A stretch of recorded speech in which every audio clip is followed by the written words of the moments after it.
وہ یاد آ رہی ہے، بہت جامع بھی ہے اور مانع بھی ہے، اور بہت سارے مضامین کو حاوی ہے، شامل ہے، اور انشاءاللہ بڑا فائدہ ہوگا اس سے۔ پوری حدیث کی مکمل تشریح کا تو موقع نہیں ہے، یہ تو کئی خطبہ جمعہ یا کئی بیانات چاہیے اس پوری حدیث کی تشریح کرنے کے لیے، لیکن مضمون آپ کے سامنے آ جائے تاکہ اس میں جتنی باتیں کہی گئی ہیں ان سے ہم کو فائدہ پہنچ سکے۔ ایک روایت میں ہے، اللہ کے رسول علیہ السلام نے ارشاد فرمایا، ثلاث مہلکات وثلاث منجیات وثلاث کفارات وثلاث درجات۔ تین چیزیں ہلاک کرنے والی ہیں، تین چیزیں نجات دینے والی ہیں، تین چیزیں گناہ معاف کرنے والی ہیں، کفارہ بنتی ہیں، اور تین چیزیں جنت کے درجے ہمارے بلند کرنے والی ہیں۔ بالترتیب سب چیزیں بتائی ہیں۔ ہلاکت سے بچے گا تبھی آدمی نجات پائے گا، جب نجات پائے گا تو مغفرت بھی ملے گی، جب مغفرت ہوگی تبھی درجے جنت کے بلند ہوں گے۔ تو یہ سب مرتب ہے، سب ایک دوسرے کے بعد ایک۔ پھر آپ علیہ السلام نے یہ 12 باتوں کی تفصیل بیان کی۔ تین ہلاک کرنے والی کون سی؟ فَأَمَّا الثَّلَاثُ الْمُهْلِكَاتُ فَشُحٌّ مُطَاعٌ وَهَوًى مُتَّبَعٌ وَإِعْجَابُ الْمَرْءِ بِنَفْسِهِ۔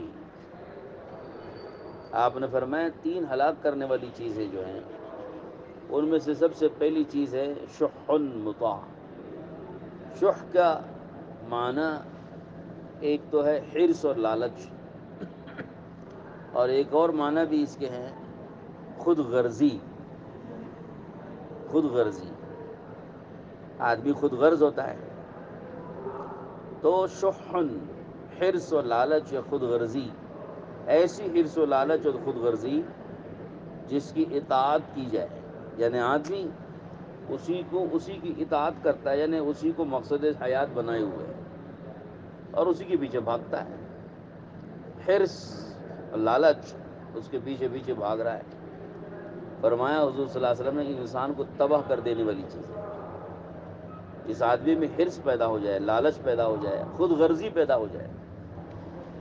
خود غرض آدمی آپ جانتے ہیں کہ اپنی غرض کو پورا کرنے کے لیے وہ پورے خاندان ہی کو تباہ کرنے کو تیار ہو جاتا ہے، پوری قوم کو تباہی پر ڈالنے تیار ہو جاتا ہے۔ غرض پوری ہونی چاہیے اس کی۔ اپنی ذاتی غرض کو پورا کرنے کے لیے آدمی سب کو داؤ پہ لگا دیتا ہے، اپنے بچوں کو بھی داؤ پہ لگا دے گا۔ خود غرض بعض اوقات ایسا یعنی بدترین بیماری خود غرضی کی ایسی ہوتی ہے، جب کسی کو لگ جاتی ہے تو وہ آدمی اپنے بچوں کو بھی اگر داؤ پہ لگا دے تو بھی پرواہ نہیں کرتا، اپنے گھرانے کو داؤ پہ لگانے کی بھی پرواہ نہیں کرتا، اس کو اپنی غرض پوری ہونی ہے۔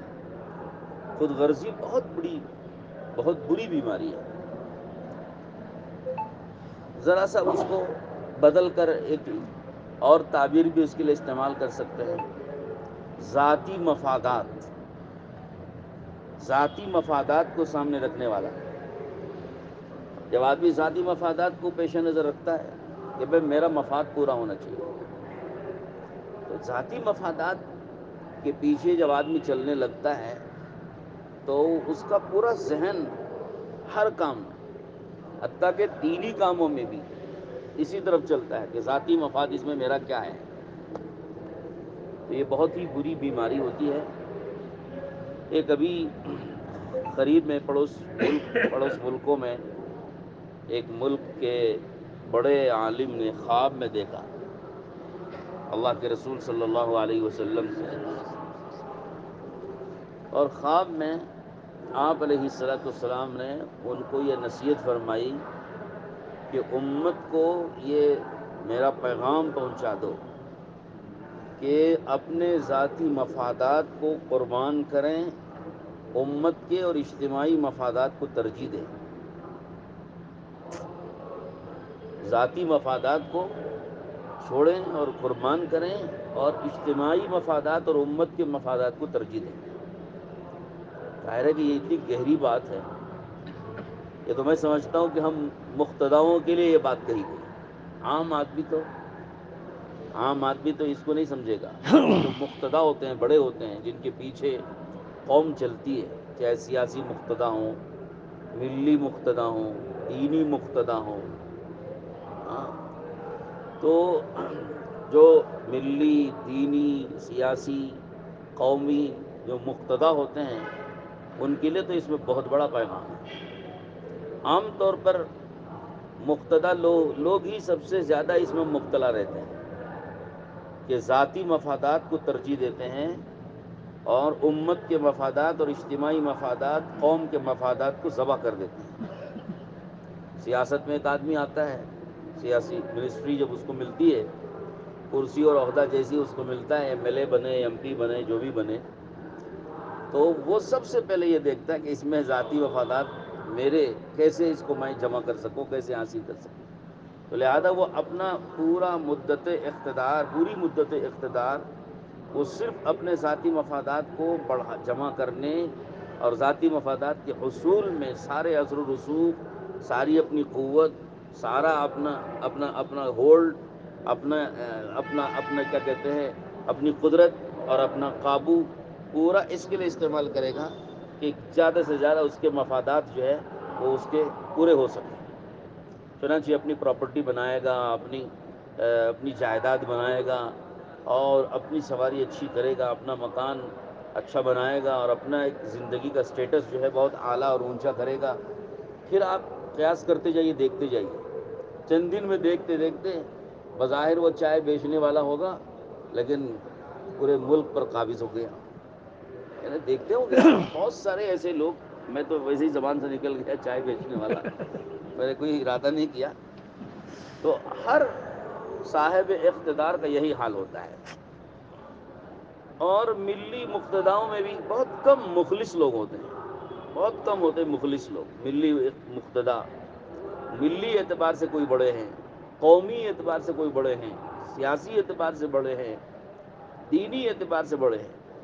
تو یہ جو بڑے لوگ ہوتے ہیں ان میں یہ سب سے زیادہ مرض پیدا ہو جاتا ہے کہ وہ اپنے ذاتی مفادات کو سب کچھ سمجھتے ہیں اور ذاتی مفادات کے حصول کے لیے امت کے اجتماعی مفادات اور ملت کے مفادات کو وہ ذبح کر دیتے ہیں. چنانچہ پتہ نہیں کتنے غریب سے غریب آدمی بھی اگر اپنا کام بنانے کے لیے آئے گا تو اس سے بھی رشوت لے گا. کوئی غریب آدمی ہے، معذور ہے، ضرورت مند ہے، محتاج ہے، مگر رشوت اس سے بھی لے گا کیونکہ اس کو اپنے مفادات چاہیے. بظاہر کام اس کا بنا رہا ہے لیکن حقیقت میں اپنا مفاد پورا کر رہا ہے. بلکہ بہت سی دفعے تو ان غریبوں کو بھی پتہ نہیں کتنی ایڑیاں رگڑنی پڑیں گی، جوتیاں ان کی گھس جائیں گی، تب بھی ان کے کام نہیں بنیں گے، مگر اپنا پیٹ تو یہ پالتا رہے گا. تو ایسے ملی لوگ، سیاسی لوگ اور مقتدا لوگ، چاہے مقتدا کسی بھی قسم کے ہوں، جب ان کے اندر حرص و ہوس آ جائے اور ذاتی مفادات ان کے پیش نظر جو ہے وہ اہم ہو جائیں تو پھر تو امت تباہ ہو جاتی ہے، قوم تباہ ہو جاتی ہے. قوم نہیں ترقی کرتی، وہ ترقی کریں گے. ان کے اقتدار سے اور ان کے اس عہدے سے فائدہ ان کی ذات کو تو ہو سکتا ہے، قوم کو اور ملت کو اور امت کو کوئی فائدہ نہیں پہنچ سکتا. اس لیے یہ نصیحت اللہ کے رسول صلی اللہ علیہ وسلم نے فرمائی کہ دیکھو یہ مرض جس کے اندر پیدا ہو گیا، شح مطاع، تو پھر تو وہ آدمی کو ہلاک کر دے گی، برباد کر دے گی. وہ خود نہیں ہلاک ہو رہا ہے بلکہ وہ قوم کو بھی ہلاکت میں ڈال رہا ہے. اس لیے ہم کو تو اس سے بچنے کی ضرورت ہے.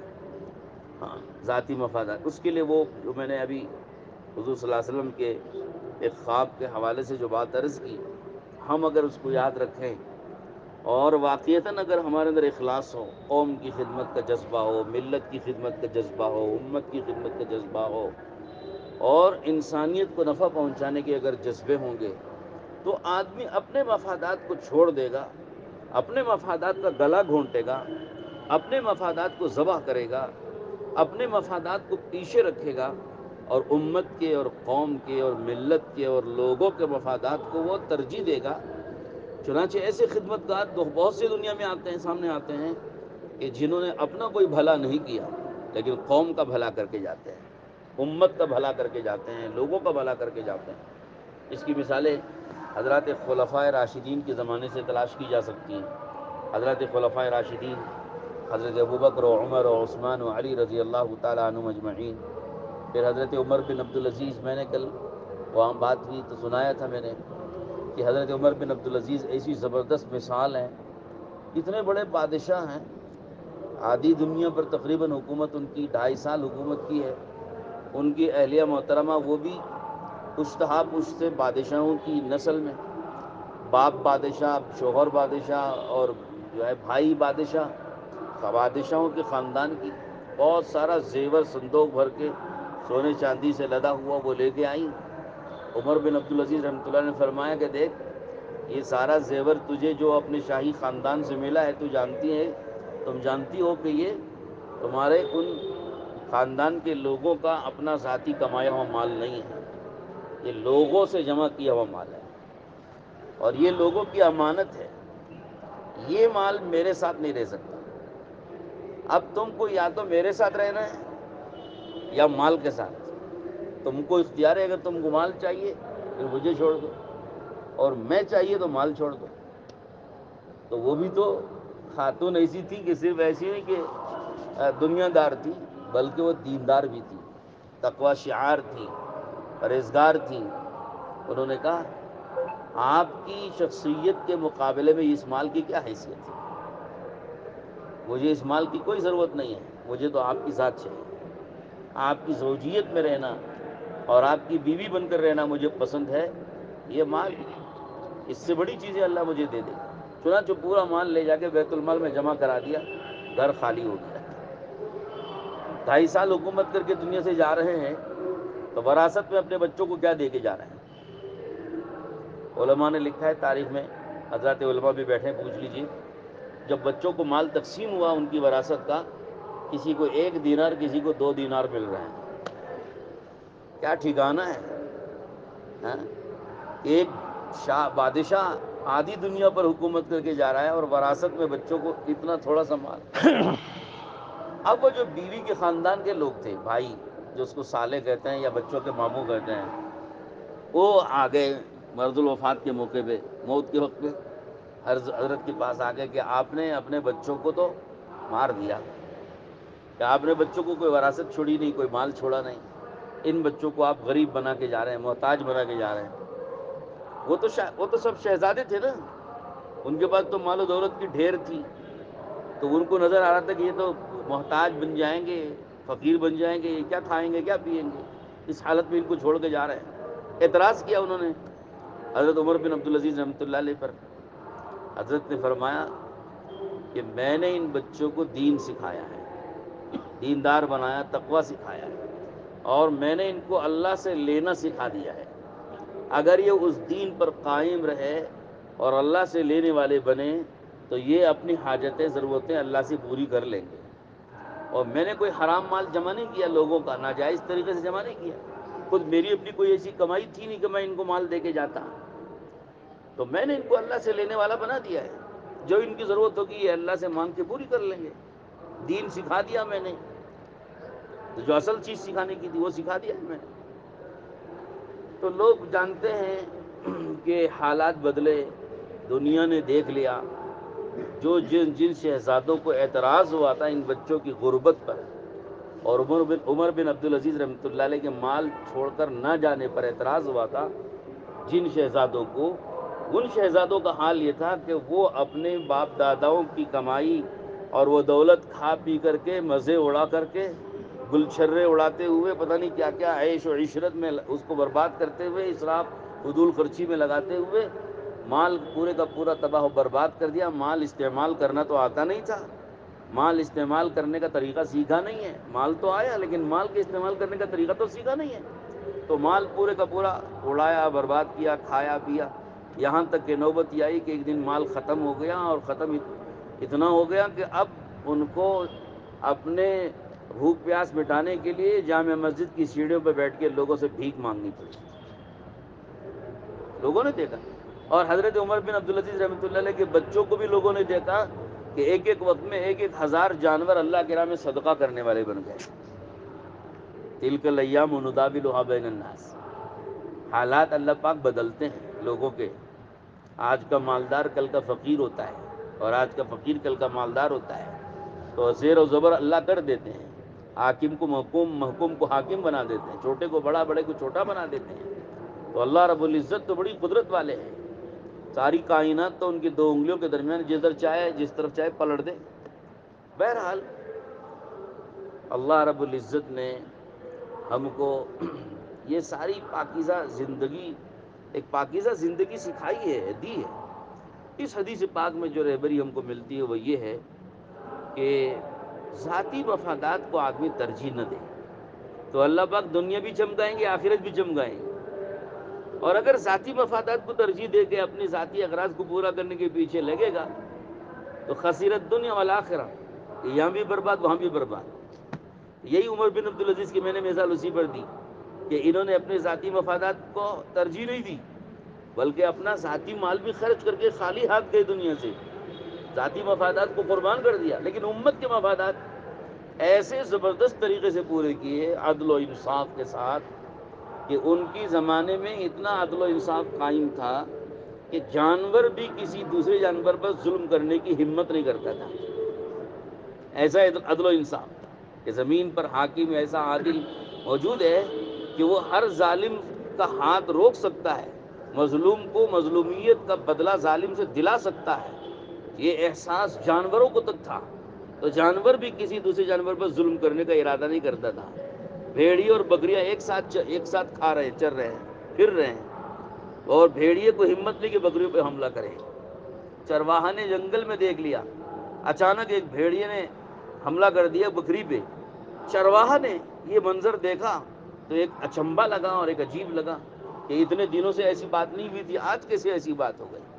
تو اس کو یقین ہو گیا کہ عمر بن عبدالعزیز کا غالباً انتقال ہو گیا ہوگا. تو اس نے جنگل میں بغیر دیکھے کہہ دیا ایسا لگتا ہے کہ عمر کا انتقال ہو گیا، اور تحقیق سے پتہ چلا کہ واقعتاً ان کا انتقال ہو گیا. تو جو روحانی اثرات ہیں اللہ نے ایسے ڈال رکھے تھے کائنات پہ، دوسری مخلوقات پہ ڈال رکھے تھے. ان کی دینداری، ان کی تقوی پرہیزگاری، ان کے عدل و انصاف کے اثرات روحانی طور پر، تکوینی طور پر اللہ نے کائنات میں پھیلا رکھے تھے. جب ان کی روح قبض کر لی گئی تو وہ اثرات ختم ہوئے، تو جانور کو ہمت ہو گئی حملہ کرنے کی، دلیری ہو گئی. تو میرے بھائیوں، بس سب کا خلاصہ یہ کہ ہم ذمہ دار لوگ ہیں. ماشاءاللہ ذمہ داروں کا یہ مجمع آپ کے سامنے آیا ہوا ہے. اللہ نے میرے دل میں بات ڈال دی، اچانک میں نے یہ ساری بات آپ حضرات سے عرض کر دی، پہلے سے کوئی ارادہ کر کے نہیں آیا تھا میں. تو ہم ذمہ داروں کو چاہیے، مقتداؤں کو، چاہے ملی مقتداؤں، سیاسی مقتداؤں یا قومی مقتداؤں، اور دینی مقتدا، چونکہ یہاں دینی مقتدا بھی بیٹھے ہیں، علماء بھی بیٹھے ہیں، دعوت و تبلیغ کے ذمہ داران بھی بیٹھے ہیں. دعوت تبلیغ کی محنت کرنے والے یہ بھی ذمہ دار ہیں امت کے، علماء بھی ذمہ دار ہیں امت کے. ان علماء کو اور دعوت تبلیغ کے ذمہ داروں کو بھی چاہیے اپنے مفادات کو ذبح کریں، قربان کریں، امت کے مفادات کو ترجیح دیں. اگر دینی مقتدا بھی اس سطح کے ساتھ چلیں گے کہ اپنے ذاتی مفادات کو چھوڑ کر امت کے مفادات اور اجتماعی مفادات کو ترجیح دینے لگیں، پھر اللہ رب العزت ایسے دینی مقتداؤں کو ہدایت کے چراغ بنائے گا، اور ان کے ذریعے، ان کے ہاتھوں پر اللہ پتہ نہیں ہزاروں کی ہدایت کے اللہ پاک فیصلے کرے گا، اور ان کے ذریعے سے لوگوں کو زندگیاں، صحیح زندگیاں ملیں گی. اور اگر دینی مقتدا بھی اس رخ پر آ جائیں کہ وہ امت کے مفادات اور اجتماعی مفادات کو ذبح کر کے اپنے مفادات کو ترجیح دینے لگیں گے، پھر تو امت کا جو دین برباد ہوگا اس کی ذمہ داری انہی کے کندھوں پہ آئے گی. اب ہمارے جو تبلیغ کے دعوت کے کام میں اگر میں تھوڑا سا برا نہ لگے تو آپ کو کہہ دوں کہ ہمارے تبلیغ دعوت کے کام میں جو اختلاف ہوا ہے نا، اس اختلاف کے پیچھے بھی یہی راز چھپا ہوا ہے کہ جب ہمارے بعض مقتداؤں نے اپنے ذاتی مفادات کے لیے اجتماعی مفادات اور امت کے مفادات کو جب ذبح کیا اور امت کے مفادات پر اپنے ذاتی مفادات کو ترجیح دی ہے، تب یہ تباہی آئی ہے. جب تک ہم اس سطح کے ساتھ چل رہے تھے کہ اپنے مفادات کی قربانی دیں گے، اپنی جان لگائیں گے، اپنا مال لگائیں گے، اپنی جان کھپائیں گے، اپنے وقت کو اور دل کو، دماغ کو لگائیں گے اور دکھائیں گے اور اس کے پیچھے کھپائیں گے اور اس کی قربانی دیں گے. جیسا کہ ہمارے حاجی فاروق احمد صاحب کہتے ہیں نا کہ بھائی جان لگانا، مال لگانا، یہ دو تو سب جانتے ہیں تبلیغ میں. تو اور دو اس میں اور ملا لو، دل لگانا، دماغ لگانا. جان لگانا ہے، مال لگانا ہے، دل لگانا ہے، دماغ لگانا ہے. کہ آدمی جان و مال کے ساتھ دل دماغ بھی لگائے دعوت و تبلیغ کی محنت میں، دین کے کاموں میں، امت کو دین میں آگے بڑھانے کے لیے دل دماغ بھی لگانا ہے آدمی. دماغ ہمارا دنیا کے لیے خرچ ہو رہا ہے، ساری دماغی قوتیں، صلاحیتیں دنیا کو بڑھانے میں لگا رہے ہیں ہم. دین کو ترقی دینے کے لیے ہمارے دماغ کی صلاحیتیں کتنی لگ رہی ہیں. اور ہمارا دل دنیا کے اوپر قربان ہو رہا، فدا ہو رہا ہے. کوئی کسی مخلوق پر فدا ہے، کوئی عورت پہ فدا، کوئی مرد پہ فدا، کوئی اپنی بیوی پہ فدا، کوئی بچوں پہ فدا، کوئی مال پہ فدا، کوئی اپنی دکان پہ فدا، کوئی کارخانے پہ فدا ہے. دل تو نکال کے دنیا کے لیے دیا ہوا ہے. تو دل سارے کا سارا تو دنیا کو دے دیا، پھر اللہ کو کیا دیا، مخلوق کو کیا دیا، امت کو کیا دیا. امت کی بے دینی کا درد کتنا ہے دل میں، امت کے دین کے مٹنے کا درد کتنا ہے دل میں. کسی کوئی مرتد ہو رہا ہے، امت کا کوئی فرد مرتد ہو رہا ہے، غلط عقیدے پر جا رہا ہے، غلط فکروں پر جا رہا ہے، غلط عمل پہ جا رہا ہے، اس سے ہمارا دل کتنا دکھتا ہے، ہمارے دل میں اس کا کتنا درد پیدا ہوتا ہے. نہیں پیدا ہو رہا ہے تو اس کا مطلب ہمارا دل جو ہے وہ دین پر نہیں لگ رہا ہے، دین کے لیے خرچ نہیں ہو رہا ہے، تو دنیا کے لیے خرچ ہو رہا ہے. چھوٹا سا نقصان ہو جائے نا، 5-10 ہزار روپے کسی کے گم ہو جائے تو دل کتنا دکھتا ہے. امت کی کتنی نمازیں برباد ہو رہی ہیں مگر اس پر کبھی دل نہیں دکھتا. دکان کا تھوڑا سا نقصان ہو جائے دل کو کتنا ٹھیس پہنچتی ہے. لیکن امت کی زندگی سے کتنی سنتیں نکل رہی ہیں، اس پر دل نہیں دکھتا ہے. تو ہم کو اپنے آپ کو اس سطح پہ لانا ہے کہ ہمارا جو ہے دل بھی لگے، دماغ بھی لگے، جان بھی لگے، مال بھی لگے.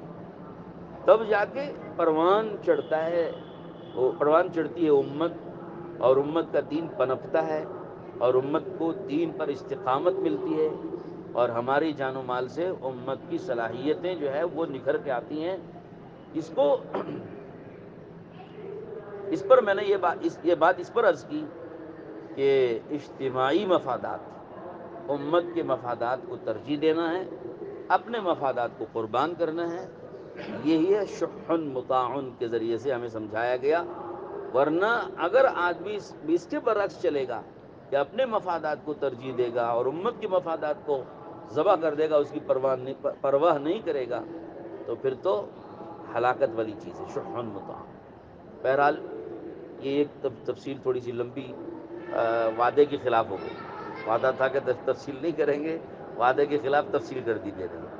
اور باقی باتیں، دوسری بات جو حضور اکرم صلی اللہ علیہ وسلم نے فرمائی، ہون متبع، خواہش نفس جس کی اتباع آدمی کرتا ہے، نفسانی خواہشات کے پیچھے چلنا، جس کو آپ قرآن مجید میں بھی اللہ پاک نے اس کو بیان کیا ہے کہ افرأیت من اتخذ الہہ ہوا، کہ آپ نے ایسے آدمی کو دیکھا جس نے اپنی خواہش نفسی کو اپنا خدا بنا لیا.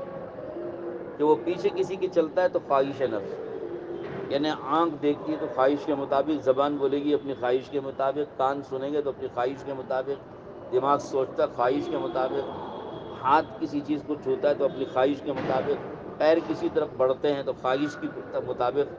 تو گویا خواہش نفس وہ اس کے نزدیک اصل ہے، اتباع اس کی کرتا آدمی. تو پھر آدمی تباہ ہو جائے گا، خواہش نفس کو اپنا مقتدی بنا لیا. تیسری بات حضور صلی اللہ علیہ وسلم نے اس میں فرمائی، اعجاب المرء بنفسہ، آدمی کا اپنے آپ کو اچھا سمجھنا، خود پسندی اس کو کہتے ہیں. ایسا مرض ہے کبھی آدمی کو سدھرنے نہیں دیتا. ہاں، کبھی آدمی کو سدھرنے نہیں دیتا یہ مرض، خود پسندی. میرے برابر کوئی نہیں، میری رائے کے برابر دوسرے کی کیا رائے کی کیا حیثیت. میری عقل کو کون ٹکر لے گا، میری صلاحیت کو کون ٹکر لے گا، میری قابلیت کے برابر کا کون ہے. تو آدمی ہر چیز میں ہر چیز میں، ہر صفت میں اپنے ہی کو پسند کر رہا ہے، اپنے ہی کو اچھا سمجھ رہا ہے، اور کسی کو اپنے برابر گردانتا ہی نہیں، تولتا ہی نہیں، تو پھر تو یہ تو آدمی کو تباہ کرے گا۔ جب آدمی اپنی اچھائیوں پہ اتنا زیادہ نظر کرنے لگے کہ اس کو اپنی اچھائیوں کے سوا کسی کی کوئی اچھائی لگتی ہی نہیں، بھاتی ہی نہیں، تو اس مرض میں آدمی آ جاتا ہے۔ اپنی اچھائیاں اتنی زیادہ اس کو اچھی لگ رہی ہیں کہ کسی کی اچھائیاں اسے بھاتی ہی نہیں، اور کسی کی اچھائیاں اسے اچھی لگتی ہی نہیں، اور کسی کو خاطر بھی نہیں آتا۔ کوئی بڑے سے بڑا مولوی آ جائے، کوئی بڑے سے بڑا علامہ آ جائے، کوئی بڑے سے بڑے شیخ الحدیث بھی آ جائے، ہاں وہ اس کو خاطر بھی نہیں لائے گا۔ کوئی بڑے سے بڑا آدمی آ جائے، خاطر بھی نہیں لائے گا۔ کیوں؟ کہ اس کو اپنی حیثیت جو ہے اس کو سب سے بڑی معلوم ہوتی ہے۔ تو یہ مرض بہت برا مرض ہے، اللہ ہم سب کی حفاظت فرمائے۔ مجھے اس پر زیادہ تفصیل میں نہیں جانا ہے، صرف ایک بات جو حضرت مولانا الیاس صاحب رحمۃ اللہ علیہ کے ملفوظات میں مجھے ملتی ہے وہ مجھے آپ کو سنا ہے۔ امید ہے کہ اگر یاد رکھیں گے تو فائدہ ہوگا۔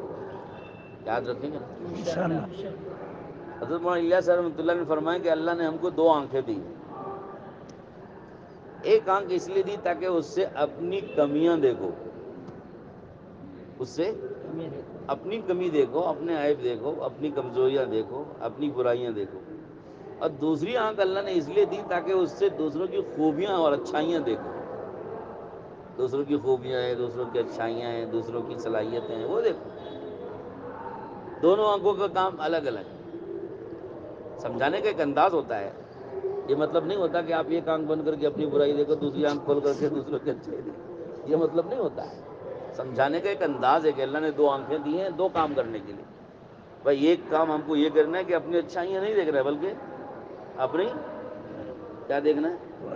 بھول گئے، اپنی کمیاں، کوتاہیاں، اپنے عیب، اپنی برائیاں دیکھ رہے ہیں۔ دوسرا کام کہ بھائی دوسروں کی اچھائیاں اور دوسروں کی خوبیاں، دوسروں کی صلاحیتوں کو دیکھ رہے ہیں۔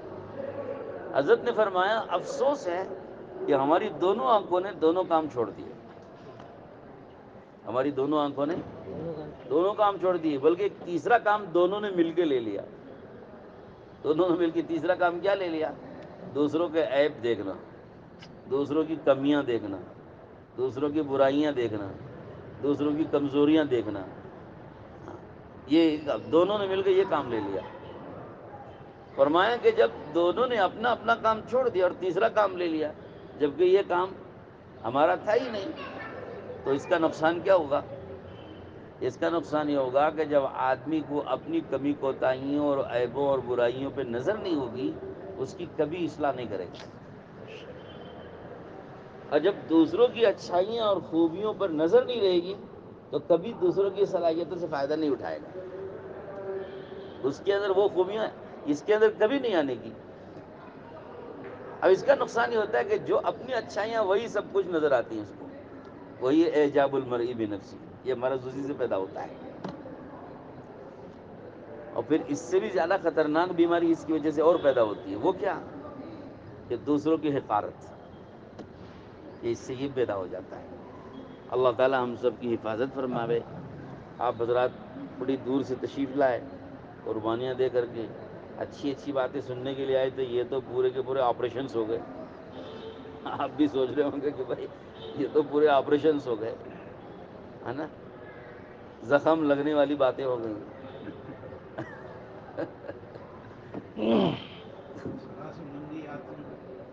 بتا دوں؟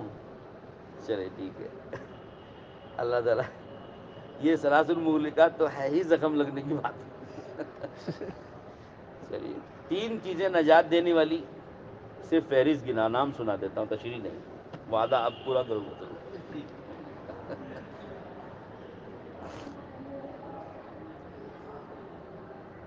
فالعدل فی الغضب والرضا، غصے میں رہو یا خوشی میں، عدل و انصاف اور برابری کا معاملہ کرنا ہے، سب کے ساتھ برابر، غصے میں رہو یا خوشی میں، تشریح نہیں کرنے کا وعدہ ہے۔ والقصد فی الفقر والغنى، تنگی میں رہو یا مالداری میں، ہر حالت میں میانہ روی اختیار کرو، زندگی سادہ رکھو، یکساں رکھو، فقر و فاقے میں رہو یا مالداری میں. وخشیت اللہ فی السر والعلانیہ، تنہائی میں رہو یا مجمع میں، اللہ سے ڈرا کرو.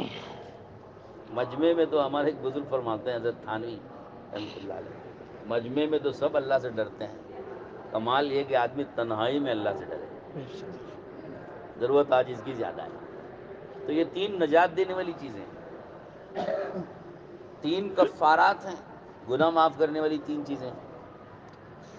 فنقل الخطا الی المساجد الی الجماعات بھی بعض روایتوں میں کہ جماعت کی نمازوں میں حاضری دینے کے لیے مسجد کو پیدل چل کے جانا. وہ انتظار الصلاۃ بعد الصلاۃ، اور ایک نماز پوری ہونے کے بعد دوسری نماز کے لیے بے چین اور منتظر رہنا، انتظار میں رہنا، بے چین رہنا. بہت سے لوگ ہوتے ہیں. وہ اسباغ الوضوء فی الصبرات، اور تیسری چیز ہے کہ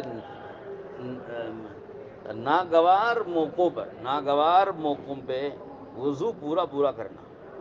ناگوار موقع جیسے صبح کا وقت ہوتا ہے فجر کا، اور فجر میں اٹھنا بھی بھاری ہوتا ہے، اس وقت میں وضو اور پورا وضو کرنا. اسی طرح سے ٹھنڈ کا موسم ہے، گرم پانی نہیں ہے، ٹھنڈے پانی سے وضو کرنا. تو ٹھنڈے پانی سے وضو کرنے میں آدمی جو ہے وہ اتنا اس کو بوجھ محسوس ہوتا ہے کہ وہ کوشش کرے گا کہ بھائی جتنا کم سے کم پانی استعمال ہو، فرض ادا ہو جائے ایک ہی مرتبہ دھل کر کے، تو ٹھنڈک کم لگے گی نا، تو جلدی وہ اس سے نمٹنا چاہے گا. آپ علیہ السلام نے فرمایا کہ اگر تم اس حالت میں ناگواری برداشت کرتے ہوئے پورا وضو کرو گے سنت کے مطابق، اور اس ناگواری کے موقع پہ، تو اس سے گناہ معاف ہوں گے. یہ تین چیزیں ہو گئیں، یاد رہیں گی. ایک نماز کے بعد دوسری نماز کے انتظار میں رہنا، اور جماعت کی نمازوں میں حاضری دینے کے لیے مسجد کی طرف پیدل چل کے جانا، نقل الخطا. اور تیسری چیز ہے پورا وضو کرنا، خاص طور پہ ناگواری کے موقع پہ. اور تین چیزیں ہیں جو درجے بلند کرنے والی، آدمی کے درجے جنت میں بلند کرنے والی. فَإِطْعَامُ الطَّعَامِ وَإِفْشَاءُ السَّلَامِ وَالصَّلَاةُ بِاللَّيْلِ وَالنَّاسُ نِيَامٌ. آپ نے فرمایا تین چیزیں جو درجے بلند کریں گی وہ ہے لوگوں کو کھانا کھلانا، سلام کو پھیلانا، اور رات میں ایسے وقت میں اٹھ کر کے نماز پڑھنا جب سب لوگ سو رہے ہوں. سب لوگ جاگے ہوئے ہوتے ہیں رمضان میں، اس وقت میں کوئی تہجد پڑھے تو کمال نہیں ہے. غیر رمضان میں جب سب سوئے رہتے ہیں اس وقت میں اٹھ کر کے بڑا بھاری لگتا ہے. سب سو رہے ہیں یار، تم کو کیا پڑی ہے، تم بھی سو نا، نفس بولتا ہے اس کا. سب سو رہے ہیں یار، تم کیوں اتنے بڑے متقی بن گئے، تم بھی سو جاؤ نا تھوڑی دیر، یہ نفس بولتا ہے. تو ایسے موقع پر اٹھ کر کے 2 رکعت نماز پڑھنا نفس پر بڑا بھاری گزرتا ہے. اس پر حضور نے فرمایا درجے بلند ہوں گے جنت کے. تو یہ تین چیزیں درجے بلند کرنے والی چیزیں، یہ تین وہ تین، یہ 12 ہو گئیں، 4 تیے 12. تو 12 باتیں میں نے آپ کے سامنے رکھ دی. یہ حدیث انتہائی جامع حدیث ہے، کئی مضامین کو شامل ہے. ایک مضمون پر بھی اگر ہمارے یہ حضرات علماء بولنا شروع کریں گے تو میں سمجھتا ہوں 12 ہفتے لگائیں گے یہ حضرات. 3 مہینے پر. اللہ تعالیٰ عمل کرنے کی توفیق نصیب فرمائے. آخری میں ایک بات یہ عرض کرنا ہے کہ میرے بھائیوں، اللہ نے ایک امانت ہمارے پاس رکھی ہے. وہ امانت ہے دعوت و تبلیغ کا یہ کام. یہ ہمارے پاس امانت ہے. اگر آدمی، ہمارے حضرت مولانا ابراہیم دیولہ صاحب دامت برکاتہم بار بار فرما چکے ہیں، فرماتے رہتے ہیں کہ اگر آدمی صحیح طریقے سے وقت لگائے، وصول کی پابندی کے ساتھ وقت لگائے تبلیغ میں، اور صحیح نہج سے کام کرے، تو ہم اللہ کی ذات سے پوری امید رکھتے ہیں کہ انشاءاللہ ولی بن کے مرے گا. ہاں، کیونکہ یہ تبلیغ دعوت کا کام اللہ نے ایسے بزرگوں کے توسط سے ہم کو پہنچایا ہے جن بزرگوں کا اللہ سے خاص تعلق تھا. ان کا رونا دھونا، ان کا گڑ گڑانا، ان کا اللہ سے مانگنا، ان کا اللہ سے تعلق، ان کا عملاً اس کام میں لگنا اور اس کام کو اللہ کی بارگاہ میں پیش کر کے قبول کرانا، اس کام کی تائید کرنا، اس کام کے لیے امت کو کھڑا کرنا، یہ سب بڑے بڑے بزرگوں اور بڑے بڑے اللہ والوں کا اس میں ایسی شمولیت ہوئی ہے کہ ان کی جان بھی، مال بھی، دل بھی، دماغ بھی، وقت بھی اس کام کے پیچھے لگا ہے۔ اس کی وجہ سے اس کام کے اندر اللہ نے ایک زبردست تاثیر پیدا کر کے رکھی ہے۔ تو کل رات میں یہی وہاں مجمع میں بیان کیا، تقریباً 1,500 2,000 کا مجمع تھا۔ ان حضرات سے میں نے یہی عرض کیا کہ اس کام کے اندر جو تاثیر ہے نا، وہ تاثیر باقی رہے گی مگر چند شرطوں پر، کہ اگر اس کام کو ان چند شرطوں کے ساتھ کرو گے تو یہ تاثیر باقی رہے گی، ورنہ تاثیر ختم ہو جائے گی۔ چند شرطیں کیا ہیں؟ تو پہلی شرط یہ ہے کہ اس کام کو جن اصولوں کے ساتھ ہمارے بڑوں نے چلایا ہے، ہم ان اصولوں کی پابندی کریں، اصولوں سے ہٹ کر کے کام نہ کریں۔ دوسری شرط یہ ہے کہ جس نہج سے ہمارے ان تینوں بزرگوں نے اس کام کو قائم کیا، اسی نہج پر ہم اس کام کو آگے بڑھائیں۔ کام کا نہج نہیں بدلنا، نہج یعنی طریقہ۔ تینوں بزرگوں نے، مولانا الیاس صاحب، مولانا یوسف صاحب، مولانا انعام الحسن صاحب رحمہم اللہ، جس نہج پر انہوں نے کام کو چلایا اور کھڑا کیا ہے، اسی نہج پر کام کو باقی رکھنا۔ اور تیسری شرط یہ کہ اس کام کو کرنے والا اللہ کی رضا کے لیے کام کرے، کہ مجھے کسی سے کچھ لینا دینا نہیں، کوئی راضی ہو کوئی ناراض ہو، مجھے تو اللہ کو راضی کرنا ہے۔ میرا اللہ مجھ سے خوش ہو رہا ہو اور میرا اللہ مجھ سے راضی ہو رہا ہو، میرا معاملہ میرے اللہ کے ساتھ ہے، میں اللہ کے لیے کام کر رہا ہوں، میں اللہ کے لیے کام کر رہا ہوں، اللہ کا حکم سمجھ کے کر رہا ہوں۔ پھر چوتھی شرط یہ ہے کہ آدمی صرف آخرت کو بنیاد بنا کے کام کرے، دنیا کو مقصد نہ بنائے۔ اس کو ابھی ذاتی غرض کہا نا، کہ ذاتی غرض کوئی مفادہ، ہمارے یہاں تو کہا جاتا ہے نا کہ بے غرض بن کے بے طلب بندوں میں جا کے دعوت دینا، یہ جملے بولتے نہیں بولتے تبلیغ میں؟ بے غرض بن کے بے طلب بندوں میں جا کے کام کرو، یہ بے غرض کا مطلب کیا ہے؟ کہ ہمارے دل میں کوئی غرض نہیں، ہماری غرض صرف یہ کہ ہماری آخرت بن جائے۔ انما ہممنا الآخرہ، صحابہ کا نعرہ، صحابہ کا قول، کہ صحابہ یہی کہتے تھے کہ ہمارے تو ساری غرض آخرت والی، دنیا کی کوئی غرض نہیں۔ تو یہ چوتھی شرط ہے۔ ہاں، اصول کی پابندی، نہج، صحیح نہج پر کام کرنا، اور اللہ کی رضا کے لیے کرنا، آخرت طلبی ہو، دنیا طلبی نہ ہو۔ ہاں، اور اسی طرح سے ایک اور بات میں نے کہی تھی، ذہن سے نکل رہی ہے۔ تو یہ چند باتوں کا لحاظ ہمیں کرنا چاہیے۔ ہاں ہاں، پھر نکل گئی، چلیے یاد آئے گی بولوں گا انشاءاللہ۔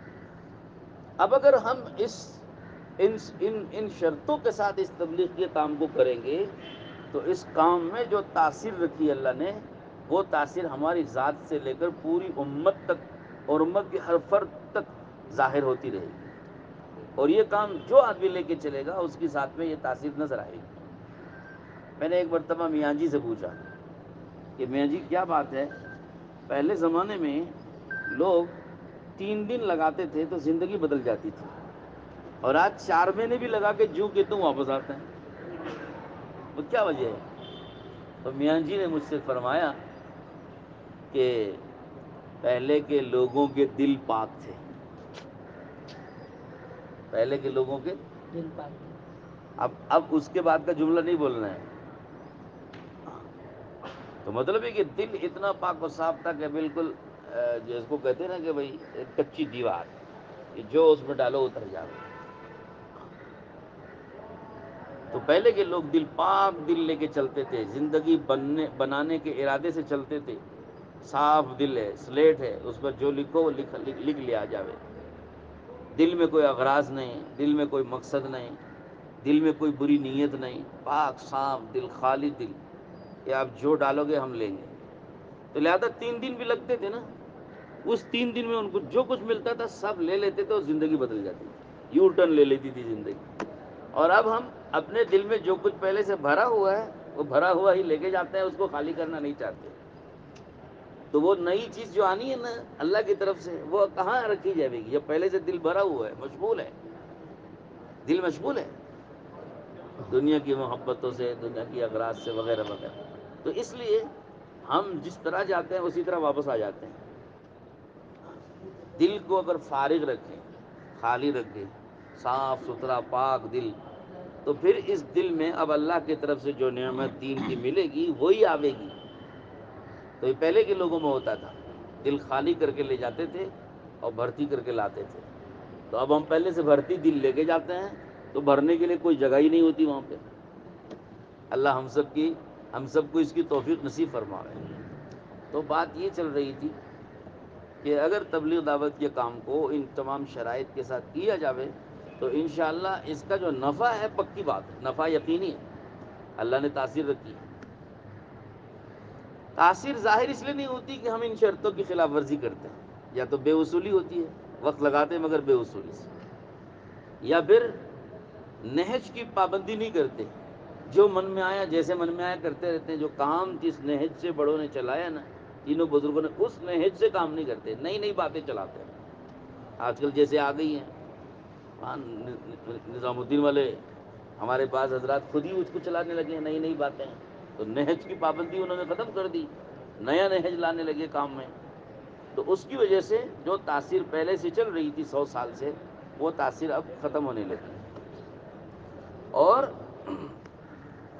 اللہ کی رضا کے جذبے سے زیادہ لوگوں کو خوش کرنے کے جذبے ہو گئے. لوگوں کی خوشی کے لیے کام کرتے ہیں، دوسروں کی خوشی کے لیے، کہ وہ خوش ہو جائیں، ان کے نزدیک میرا ایک مقام بن جائے، ان کے نزدیک میں مقبول ہو جاؤں، ان کے نزدیک میری ایک حیثیت بن جائے. تو لوگوں کے نزدیک اپنی حیثیت بنانے کے لیے کام کرنا ہے، یا اللہ کے نزدیک اپنی حیثیت بنانے کے لیے کام کرنا ہے، یہ ہے. اور پھر دنیا طلبی بہت، کہ دنیاوی غرض کچھ پوری ہونی چاہتی، پوری ہونی جو ہے دل میں ہوتی ہے، اور آخرت طلبی نہیں ہوتی ہے.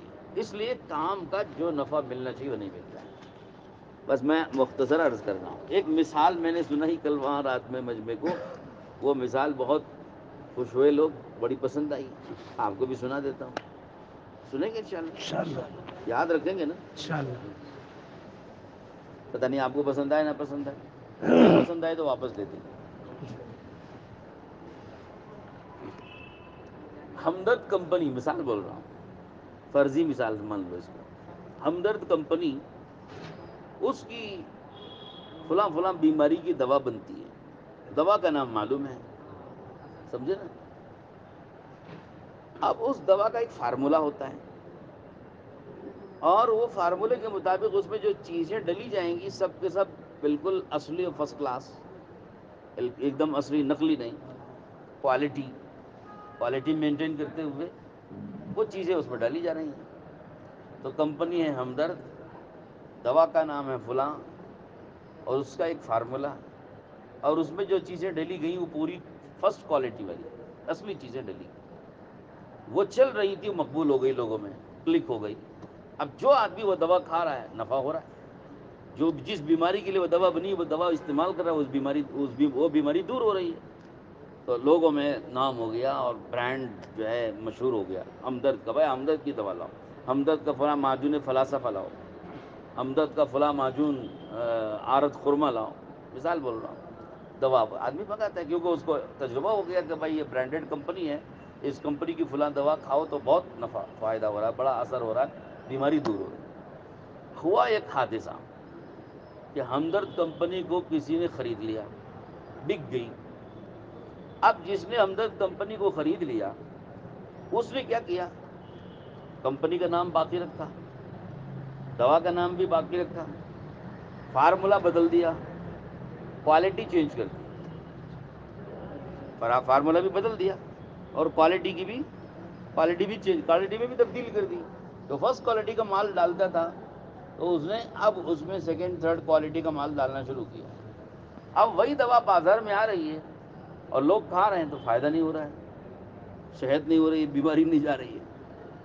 کمپنی کے اندر کے جو ملازمین تھے انہوں نے یہ حرکت دیکھی، یہ نئے خریدار کی، کہ یہ بہت بگاڑ رہا ہے، تو ہم تو بدنام ہو جائیں گے. انہوں نے استعفیٰ دے دیا کہ بھائی ہم کمپنی میں نہیں رہیں گے. استعفیٰ دے کے باہر آ گئے. باہر آ کے انہوں نے نئی کمپنی فارم کی، اور نئے نام کمپنی کا دے کر کے نئی کمپنی کے ساتھ وہی دوا بنائی اور وہی فارمولہ پرانا والا اختیار کیا، اور فرسٹ کوالٹی والا مال جیسے وہاں ڈالتے تھے وہ فرسٹ کوالٹی والا مال ڈالنا شروع کیا. وہ دوا بن کے بازار میں آئی، لوگوں نے کھانا شروع کیا تو بڑا فائدہ ہونے لگا لوگوں کو. اب لوگوں کے سامنے اب دو مال ہیں، دو دوائیں ہیں، ایک ہمدرد کمپنی کی برانڈڈ کمپنی کی دوا اور ایک نئی کمپنی کی دوا. تو اب آپ بتاؤ کہ آپ اس وقت میں کون سی دوا لوگے؟ نئی کمپنی. نہیں، سوچ سمجھ کے بولنا. نہیں، ذرا سوچ سمجھ. برانڈڈ کمپنی کی دوا لوگے نا، ہمدرد کی برانڈڈ کمپنی والی دوا. پھر کون سی لوگے؟ نئی کمپنی. کیوں؟ وہ تو نئی کمپنی ہے. اب دو دماغ ہوتے ہیں، آپ سوچو میری بات. ایک نوجوان طبقے کا دماغ ہوتا ہے، نوجوان بچے کچے دماغ والے، وہ کہتے ہیں کہ یار ہم کو تو برانڈ چاہیے. وہ تو باٹا برانڈ کی کمپنی کا مال ہے نا، جوتا وہی لانا، دوسرا مت لانا. وہ تو ہمدرد کمپنی کی جو دوا ہے نا وہی لانا، ہم کو دوسرا نہیں لانا. کپڑے کی بھی برانڈ دیکھتا ہے، جوتے کی بھی برانڈ دیکھتا ہے، دوا کی بھی برانڈ دیکھتا ہے، تو برانڈ کے پیچھے بھاگتا ہے. بڑے لوگ ہوتے ہیں ذرا عقل مند لوگوں کو کہتے ہیں کہ یار برانڈ کے پیچھے مت بھاگو، کوالٹی کو دیکھو، کوالٹی کو دیکھو.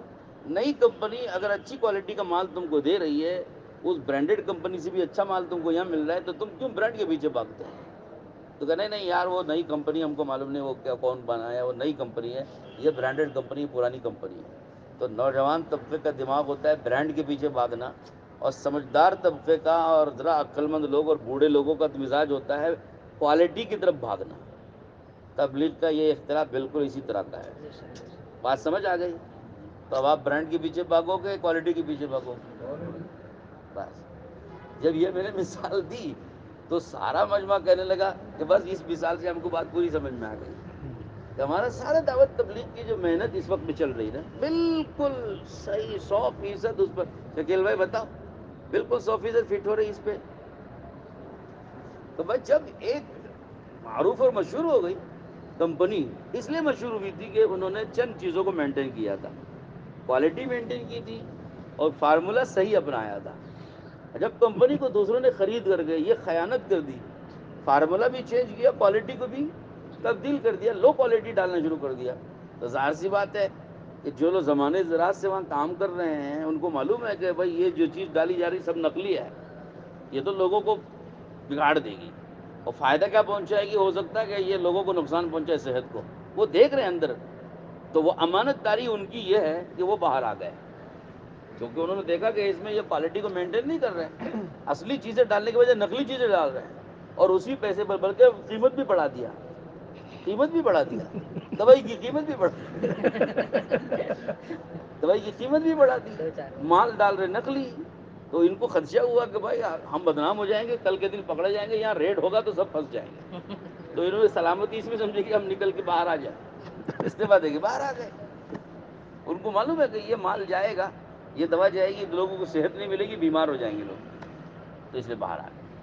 تو یہ مثال تو 100% فٹ ہوتی ہے ہماری تبلیغ دعوت کی محنت. ہمارے ان بزرگوں نے نظام الدین اسی لیے چھوڑا کہ وہاں جو کوالٹی پہلے مینٹین ہوتی تھی وہ کوالٹی ختم ہو گئی. جس مقصد کے لیے تبلیغ دعوت کی محنت شروع کی جا رہی تھی، وہ مقصد کو ہٹا کے ذاتی اغراض کو سامنے لایا گیا، اور ذاتی اغراض کے لیے سب حرکت کی گئی، الٹ پھیر ہیرا پھیری کی گئی اندر. اور جو اصول تھے کام کے وہ اصول بدلے، جو نہج تھا کام کا وہ نہج بدلا، یعنی دوا کا فارمولہ بدل دیا. سمجھے نا آپ؟ دوا کا نام وہی باقی. اب سب کہتے ہیں کہ صاحب وہ بھی تو تبلیغ ہے یہ بھی تو تبلیغ ہے، کیا فرق ہے؟ ہم کہتے ہیں کہ بھائی دوا کا نام وہی ہے، مگر کیا ہوا؟ فارمولہ چینج ہو گیا ہے اور کوالٹی بدل گئی. یعنی نہج کام کا بدل گیا اور مقصد کام کا بدل گیا، اور وہ صفات اب نہیں رہی. اس لیے آپ وہ تبلیغ کرو گے تو وہ پرانی دوا برانڈڈ کمپنی کی، فارمولہ چینج ہو گیا، کوالٹی چینج ہو گئی، جو دوا مل رہی وہ کھانے کی طرح ہے، اس کا کوئی نفع تم کو سامنے نہیں آنے والا ہے. اگر تم نئی کمپنی کو دیکھو گے، نئی دوا لو گے، یعنی نئے جو ہمارے شورا والے حضرات جو کام کر رہے ہیں، نئے کام کر رہے ہیں، لیکن پرانے نہج پر کام کر رہے ہیں اور پرانی صفات اور خوبیوں کو سامنے رکھ کر کے کام کر رہے ہیں، اور مقصد صرف اللہ کی رضا ہے اور آخرت طلبی ہے، اور ان صفات کے ساتھ یہ کام کر رہے ہیں، کوالٹی ان کو انہوں نے مینٹین کی ہے. انشاءاللہ اس نہج پہ کام کرو گے تو اس تبلیغ سے انشاءاللہ زندگیوں کا بننے کا جو نفع پہلے سے پہنچ رہا تھا وہ نفع اللہ پاک پہنچائیں گے. چنانچہ آج الحمدللہ یہی دیکھنے کو مل رہا ہے. آپ وہاں جو دیکھ رہے ہو ان کے کام کرنے والوں کا طریقہ اور وہ لوگ کیسے کام کرتے ہیں اور ان کے کام کرنے والوں کا دل دماغ کس چیز میں لگ رہا ہے, صلاحیت کس چیز میں لگ رہی, آپ آنکھوں سے دیکھ رہے ہیں. مہاراشٹر والے ہندوستان میں سب سے زیادہ اس کا مشاہدہ کر رہے ہیں. مار دھاڑ, اس کو لوٹو, اس کو مارو, اس کو نکالو, اس کو چھینو, اس کا چھینو, اس کی کرسی جو ہے گراؤ, اس کو کرسی پہ چڑھاؤ. یہی سارا تبلیغ کا پلیٹ فارم اسی کے لیے استعمال ہو رہا ہے. وہی ہے, دوا بدل گئی نا, کوالٹی بھی بدل گئی, فارمولہ بدل گیا. اب وہ دوا کھا رہے ہیں مگر فائدے کی بجائے نقصان ہو رہا ہے. تبلیغ کر کے زندگی بننے کی بجائے زندگی بگڑ رہی ہے. بہرحال اللہ تعالی ہم سب کو سمجھنے کی توفیق نصیب فرمائے. اب یہ الٹ پھیر اندر کیا ہوا, فارمولہ کیا بدلا گیا, کوالٹی کو کیا چینج کیا گیا, وہ تفصیل بیان کرنے کا وقت نہیں ہے. مختصر بول دیتا ہوں چند لفظوں میں. 4 چیزیں. قرآن کی تفسیر غلط شروع ہو گئی, حدیث کی تشریح غلط ہو گئی, اور مسائل, فقہی مسائل کو انہوں نے اپنے منمانی طریقے پہ بیان کرنا شروع کر دیا. عقائد میں جمہور یعنی اہل سنت والجماعت کے جو عقائد ہیں ان عقائد کے خلاف نئے نظریات اور نئے فکریں اپنی قائم کر لی. یہ 4 تو بڑی زبردست غلطیاں ہوئی, بہت زبردست غلطیاں. اس کے علاوہ بھی ہوئی ہیں. تبلیغ کا فارمولہ بھی چینج کر لیا. 2.5 گھنٹے کی جو محنت باہر مسجد کے باہر ہوتی تھی, ساری محنت کو کہہ دیا یہ سب خلاف سنت ہے, اور سب کو سمٹا کے دعوت تعلیم استقبال کے عمل کو لا کے کہہ دیا مسجد میں کرنے کو کہ یہ سب سنت کے مطابق ہے. تو اگر یہی عمل کر کے اگر امت ہدایت پر آ سکتی ہے تو اب تک کے ہمارے پیش رو 100 سال کے بزرگوں کو کیوں نہیں سمجھ آئی یہ بات؟ ان کو معلوم ہے کہ مسجد سے کس کا تعلق ہے, کتنے لوگ مسجد آئیں گے, کتنے لوگ مسجد میں ملیں, ان کو معلوم ہے. اور دعوت کا میدان تو مسجد کے باہر ہے, ان کو پتہ ہے. اور عین نبیوں کی سنت اور ہمارے نبی کی سنت مسجد کے باہر دعوت دینا ہے, ان کو پتہ تھا. اس لیے انہوں نے 2.5 گھنٹے کی محنت کا طریقہ مسجد کے باہر محنت کرنے کو بنایا. سمجھا؟ اس سے امت بن رہی تھی. اب اس کو ختم کر کے مسجد میں سمیٹ رہے ہیں, اور اس سے کتنے لوگ بنیں گے, کتنے لوگ ہاتھ آئیں گے, اللہ جانے. بہرحال تبلیغ کی پوری محنت کو, پورے طریقے کو بدلنا ان کا ایک جو ہے مین مقصد بن گیا. اور ان کی ایک دل کی گویا خواہش جو گویا بچپن سے دل میں پنپ رہی ہے کہ یہ خود تبلیغ کے کام کو ایک نئی بنیاد ڈالیں, نئی جان ڈالیں گے, اور پرانا نہج تبدیل کر کے نیا نہج لائیں گے. ایسا لگتا ہے کہ جیسے ان کو بچپن سے کوئی اندر سے خواہش پنپ رہی تھی, آج اس کے پورا کرنے کا موقع مل گیا. ہمارے چکے پہ زیادہ معلوم ہے. ہاں, 30 سال سے کام سنت سے ہٹا ہوا تھا. بتاؤ, یہ کہہ رہے جو لوگ سنت شریعت کو جانتے ہیں وہ لوگ تبلیغ کر رہے تھے. اب ان کا تبلیغ کا طریقہ سب سنت سے ہٹا ہوا تھا. اور اب جس آدمی کو سنت بھی نہیں معلوم, شریعت بھی نہیں معلوم, علم بھی نہیں ہے, عمل بھی نہیں ہے, وہ کہہ رہے ہیں کہ صاحب جو میں کر رہا ہوں وہ سنت کے مطابق. تو بہرحال ایسی سب جرت مندیاں ہو رہی ہیں. اللہ سمجھنے کی توفیق نصیب فرمائے. میں اس پر مزید تفصیل نہیں بیان کرنا چاہتا, مختصر سی اتنی بات آپ حضرات کے لیے کافی ہوگی انشاءاللہ. اور امید کرتا ہوں کہ آپ حضرات انشاءاللہ جم کے ایک صحیح نہج کا کام آپ کو ملا ہے. کمپنی چاہے نئی ہو مگر پرانی نہج پر, پرانے اصولوں پر, پرانی ترتیبوں پر کام آپ کو دیا جا رہا ہے, اور پرانے اصولوں ہی کے ساتھ, انہی اصولوں کے ساتھ کام کرنے کو کہا جا رہا ہے. آپ اس کو مضبوطی سے تھامے رہیے, پورے شرح صدر کے ساتھ چلیے. دل میں شک و شبہ نہ ہوگا, پتہ نہیں یہ حق ہے کہ وہ حق ہے, یہ صحیح ہے کہ وہ صحیح ہے, ہاں پتہ نہیں کیا صحیح ہے کیا غلط ہے, یہ نہیں, شک و شبہ نہیں, پورے یقین کے ساتھ چلو انشاءاللہ. تفصیل کا موقع نہیں, میں پورے اعتماد اور پورے وثوق سے بات عرض کر رہا ہوں. سارے حالات سے ہم واقف ہیں الحمدللہ. جتنا نظام الدین میں ان کے مولانا صاحب کے قریب ہم رہے, شاید دوسرے لوگ اتنا قریب نہیں رہے ہوں گے. اب دوسرے لوگ, ہمارے کرناٹک کی بات بول رہا ہوں میں, دوسرے صوبے کی نہیں بول رہا ہوں, مہاراشٹر کی نہیں بول رہا ہوں, ہمارے کرناٹک کے لوگوں میں کہ ہم ان سے سب سے زیادہ قریب رہے. مشورے میں سامنے بیٹھتے تھے, مشورہ لکھتے تھے. احوال سے زیادہ واقف وہ لوگ ہوں گے نا جو زیادہ قریب تھے, اندر کے حالات سے, ان کی ساری چیزوں سے واقف وہ رہیں گے جو وہاں وقت گزار چکے ہیں. جو باہر رہے ہیں ان کو اندر کی حالت کا کیا پتہ، کیوں بدلا، کیوں ہوا، ایسے کیسے ہو گیا، وہ کیسے ہو گیا، باہر رہنے والوں کو کیا پتہ ہے؟ تو باہر رہنے والوں کو تو سچی سچی چیزیں ملیں گی، اندر رہنے والے کو حقیقت معلوم ہوتی ہے. تو میں بھی ایک ادنا ان میں سے ہوں جو اندر رہ کے اندر کے حالات سے واقفیت رکھنے والے. ہمارے شکیل بھائی بھی ان میں ہیں، اور بھی لوگ ہیں، ہاں بہت سے لوگ ہیں. تو ان چند اندر اور قریب رہ کے حالات کو دیکھنے والے لوگوں میں ہم بھی ہیں. تو اس لیے میں پورے وثوق سے، پورے اعتماد سے، پورے یقین سے یہ بات عرض کر رہا ہوں، اللہ نے ہمارے ان شورا کے بزرگوں کی برکت سے ایک صحیح نہج کا کام صحیح اصولوں کے ساتھ کرنے کے لیے ہمیں ایک اللہ نے راستہ دیا ہے. ہم اسے مضبوطی سے تھامے رہیں. ہو سکتا ہے کہ اب تھوڑا سے حالات میں ہم ہوں، لیکن یہ حالات ہمیشہ نہیں رہیں گے، حالات بدلتے جاتے ہیں. چند دن وہ اپنے خواہشات پوری کر لیں گے، کر لینے دو. اپنا غصہ اتاریں گے، اتار لینے دو. ہاں کب تک اتاریں گے؟ کتنی ان کی سطح ہے، کتنے دنوں تک ان کی طاقت ہو، کتنے دنوں تک ان کا زور چلے گا. اسباب کے بلبوتے پہ، بیساکھی کے بلبوتے پہ کھڑا ہونے والا زیادہ دیر نہیں کھڑا ہوتا، بیساکھیاں ٹوٹ جاتی ہیں. ہاں ٹھیک ہے انشاءاللہ. تو یہ بیساکھی لیے کھڑے ہیں، بیساکھیاں ان کے ہاتھوں میں ہیں، سہارے ہیں، ان کے سہارے، ان کے سہارے. جب وہ سہارے ٹوٹ جائیں گے نا تو سب ایک دم گر جائے گی. تو اس لیے گزارش ہے جم کر آپ حضرات چلتے رہیں، انشاءاللہ فائدہ ہوگا. سبحان اللہ بحمدہ، سبحانک اللہم وبحمدک، ونشہد ان لا الہ الا انت. ایک ہی